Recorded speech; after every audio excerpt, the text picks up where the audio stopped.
أنت الأمل الواعد أنت الأمل الرائد فيك الخير عظيم. Ada sebuah kaidah sederhana. Kalau seseorang itu ingin panen pahala yang banyak, kita ambil contoh misalnya doa. Kalau ada orang yang sudah kaya, lalu saya bilang kepada ikhwat dan akhwat sekalian, doain dia supaya tambah kaya. Atau ada orang pintar, saya bilang doain dia supaya tambah pintar. Ada orang punya kelebihan fisik, gagah atau cantik, saya katakan doain supaya dia tambah gagah, yang satunya tambah cantik. Kira-kira akan muncul pertanyaan apa dari antum kalau belum tahu? Antum akan mengatakan, untuk apa Ustaz? Orang sudah kaya didoain supaya kaya lagi untuk apa? Bukan lebih baik orang miskin yang didoain? Atau orang gagah dan cantik, atau orang yang pintar, bukankah lebih baik orang bodoh yang didoain supaya pintar? Atau orang yang memiliki kekurangan fisik dimintain dan doa sama Allah supaya jadi gagah dan cantik? Maka saya katakan memang boleh saja orang yang jelek diminta jadi gagah, orang yang miskin jadi kaya, bisa saja. Tapi yang penting intinya mendoakan orang yang sudah punya kelebihan agar Allah lebihkan lagi. Sebenarnya secara syariat kita sedang mendoakan diri kita kepada Allah Subhanahu wa taala. Karena Nabi SAW telah bersabda dalam hadis, kalau seandainya seseorang mendoakan saudaranya muslim apa saja kebaikan, ya Allah berkahi kekayaannya, ya Allah berkahi kegagahannya, kecantikannya, kepintarannya, tambahkan buat dia Allah, maka malaikat di atas kepalanya berkata, walaka mithluhu, kau akan dapat sama, kau akan dapat sama. Jadi sebenarnya kita sedang mendoakan diri kita.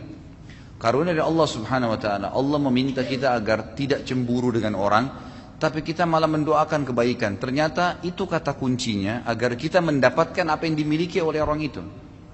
Seperti itu kurang lebih.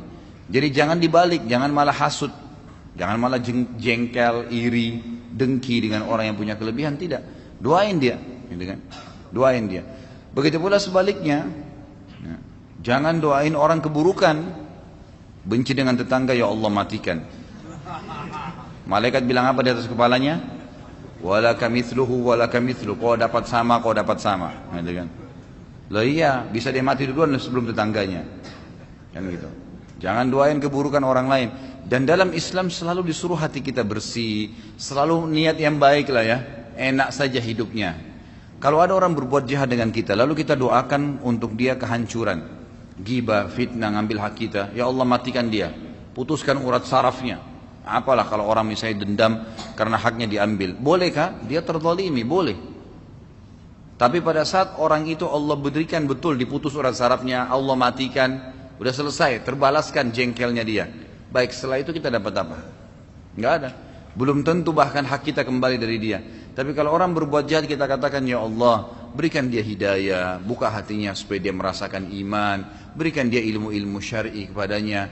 Mudah-mudahan dengan begitu ya Allah dia bisa mengembalikan hak-hak saya. Lalu Allah berikan dia hidayah, dia kembalikan hak kita, dan selama dia jadi baik sampai dia meninggal kita panen pahalanya. Mana yang lebih baik? Gitu kan? Jadi selalu pintunya kebaikan.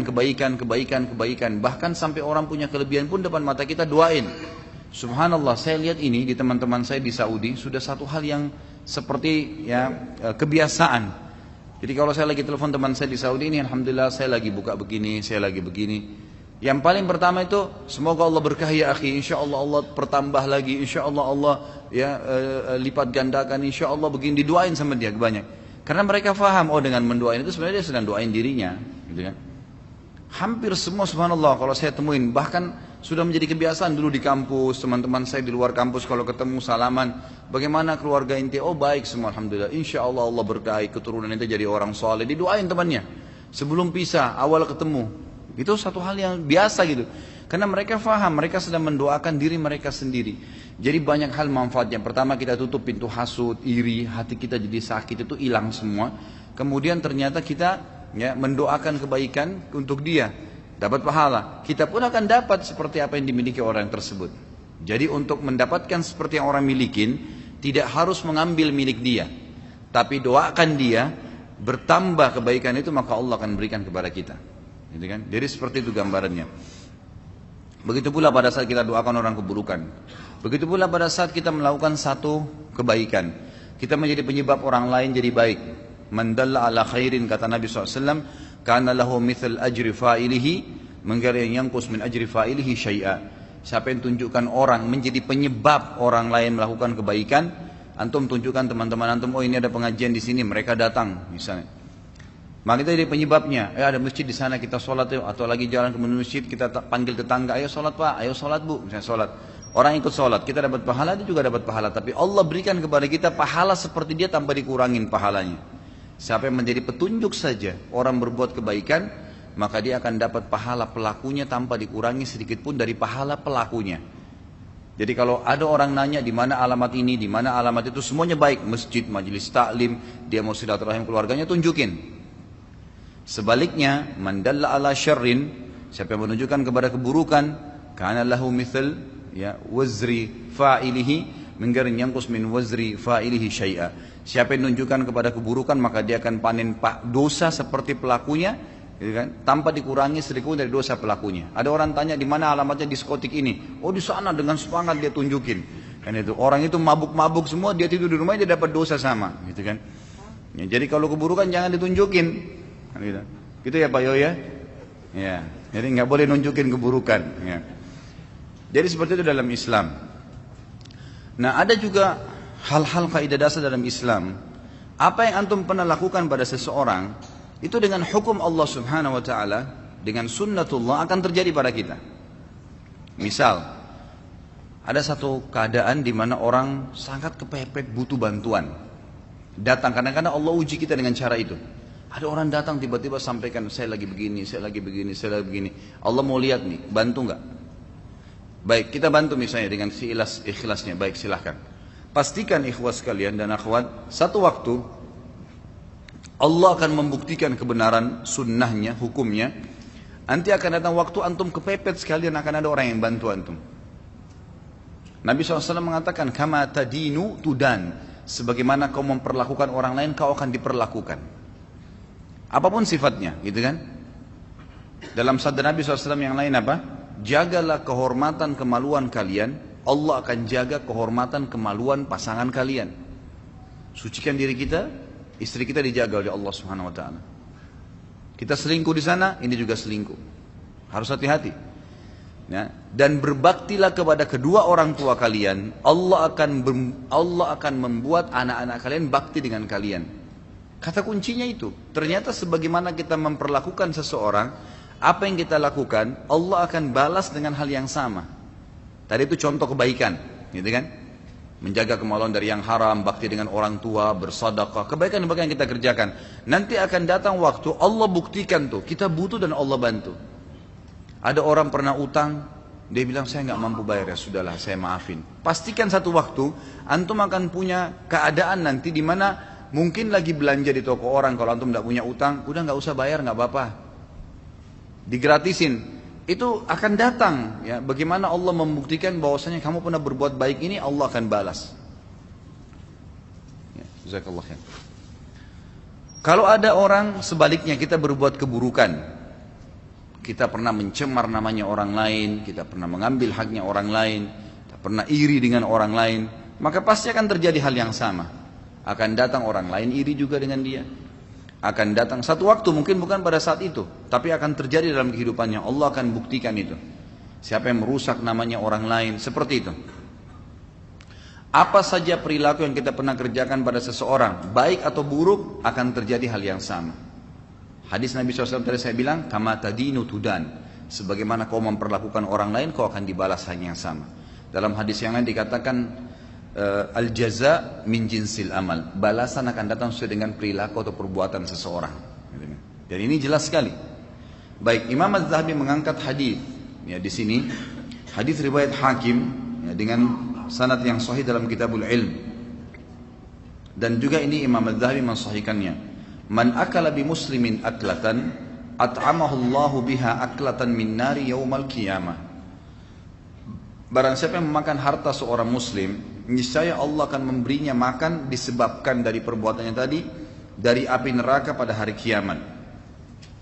Wa man aqama bi muslimin maqama sum'atin, dan barang siapa yang meletakkan seorang muslim pada kedudukan sum'ah. Sum'ah itu memaksanya pada keadaan hanya dia malu, dipermalukan di depan umum.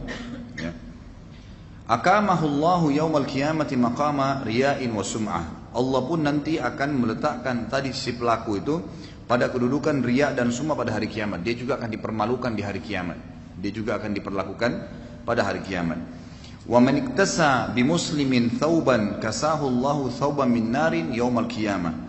Barang siapa yang memakai baju seorang muslim, mengambilnya bukan hak dia, maka Allah akan mengenakannya baju dari neraka pada hari kiamat. Riwayatkan Al-Hakim. Kata para ulama, ini adalah pelengkap daripada siksaan bagi seseorang yang tidak sempat taubat di dunia. Kalau di dunia akan datang kepada dia cobaan-cobaan tadi. Dia pernah mencuri, akan dicuri juga dari dia, gitu kan? Dia beli HP tapi uang curian, pasti HP-nya hilang, dicuri juga sama orang lain. Gitu kan? Seperti itu. Dia makan makanan haram, dia nggak sadar, dia pikir dia berhasil, ternyata perutnya akan jadi bermasalah dan sakit. Banyak hal yang datang di dunia. Itu dia taubat atau tidak taubat akan datang konsekuensi di dunia. Kalau dia tidak taubat, lebih berat lagi karena di akhirat Allah akan berikan balasan yang setimpal dengan perbuatannya tadi. Dia merusak namanya orang lain, dirusak juga namanya hari kiamat, dipermalukan juga. Dia mau ngambil makan bajunya orang lain, dia juga akan diberikan baju dari api neraka hari kiamat. Jadi begitu terus. Ada contoh hadis waktu kita bahas tentang masalah minuman keras, bab khamr, minuman keras haram. Dosa besar awal-awal ya. Apa kata Nabi SAW? Siapa yang minum khamr di dunia, tidak sempat taubat sebelum meninggal, dia tidak akan meminumnya di akhirat. Balasannya ada, gitu kan? Kenapa dikatakan di akhirat? Karena di surga itu ada 4 sungai. Dalam surah Muhammad disebutkan. Salah satunya adalah sungai khamr.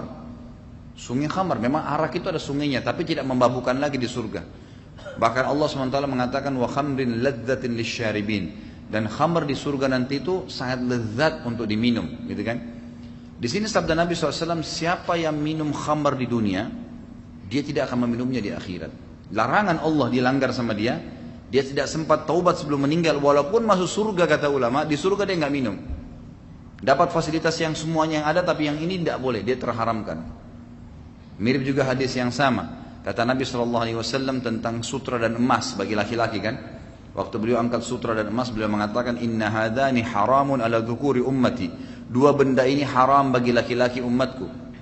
Lalu beliau mengatakan bagi laki-laki siapa yang memakainya di dunia, emas dan sutra tadi, maka dia tidak akan memakainya di akhirat. Maksudnya kalau dia meninggal tidak sempat tobat di dunia, maka dia terharamkan dari baju sutra di surga, dan juga dia tidak bisa menggunakan perhiasan dari emas yang memang dasarnya tembok-tembok rumahnya orang istana surga itu dari emas. Dia akan kehilangan masalah itu. Jadi begitulah sunnatullah yang harus difahamin, bahwasanya ada sebuah sistem yang pasti akan datang. Kalau kita faham ikhwan dan akhwat sekalian, setiap kali kita mau mengeluarkan satu kalimat ghibah atau fitnah, akan datang hukuman yang sama kepada kita. Pastikan antum tidak akan mau buat dosa itu. Kita nggak bakal mau, karena kita orang yang berani mau melakukan satu perbuatan itu karena dia tidak punya ilmu bahwasanya ini akan terjadi balasan kepada dia yang setimpal. Enggak.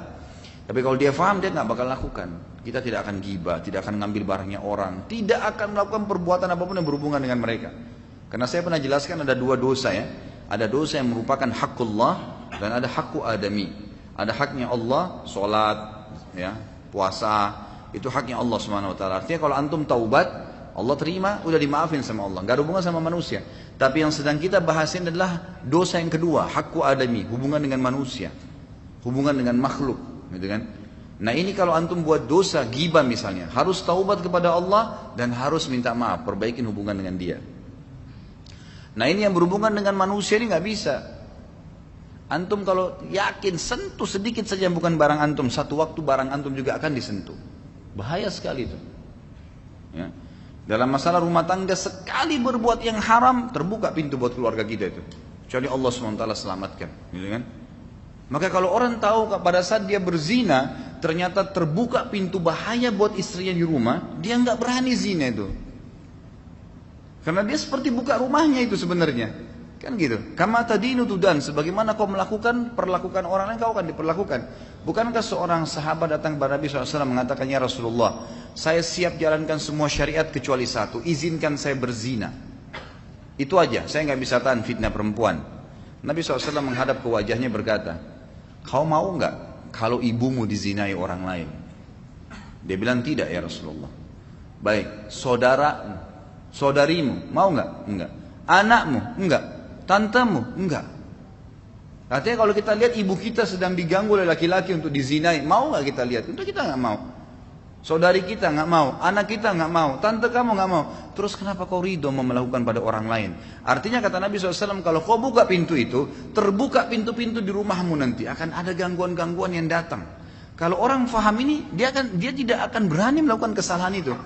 Antum matikan lampunya rumah seseorang iseng saja, satu waktu rumah antum dimatikan lampunya. Begitu konsepnya. Jadi harus paham, orang kalau paham tentang konsep ini, maka dia tidak akan melakukan pelanggaran kepada manusia siapapun. Tidak usah dilayanin gitu kan. Jangan sampai terjadi, berbahaya. Karena akan terjadi pada diri kita juga.